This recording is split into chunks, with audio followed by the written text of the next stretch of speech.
இன்றைக்கி பாண்டியன் ஸ்டோர்ஸில் நம்ம மீனை வந்து சமைச்சிக்கிட்டு இருக்காங்க. தோசை நல்லாவே வரலங்க, பிஞ்சு பிஞ்சு வருது.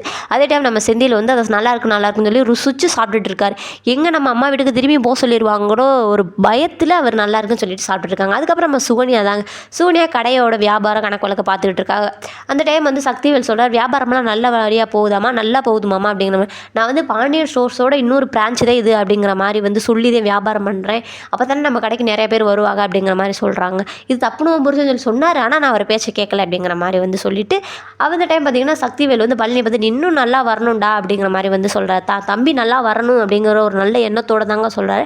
அதே டைம் பாண்டியன் ஸ்டோர்ஸ் கடையை இழுத்து மூடணுங்கிற ஒரு கெட்ட எண்ணத்தோடையும் தான் சொல்லிக்கிட்டு இருக்கார்.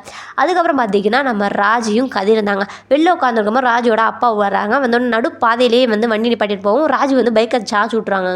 சார்ஜ் விட்டோன்னே கதிர் ஏன் பண்ணுற இப்படி பண்ணக்கூடாது அப்படிங்கிற மாதிரி சொல்லி அவர் மேலே எனக்கு கோவம், அதனால் நான் அப்படி பண்ணுறேன் அப்படிங்கிற மாதிரி சொல்கிறாங்க.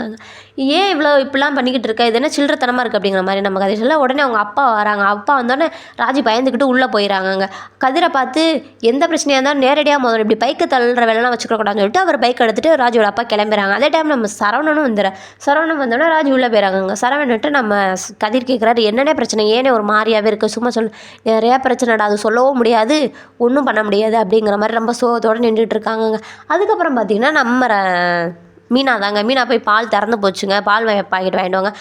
மீனா 6 மணிக்கு ஸ்வீட் இருக்குது அப்படிங்கிற மாதிரி சொல்கிறேன். பால் வேணும், காப்பி வேணும்னா வாங்கிட்டு வாங்க, இல்லைன்னா போங்க அப்படிங்கிற மாதிரி.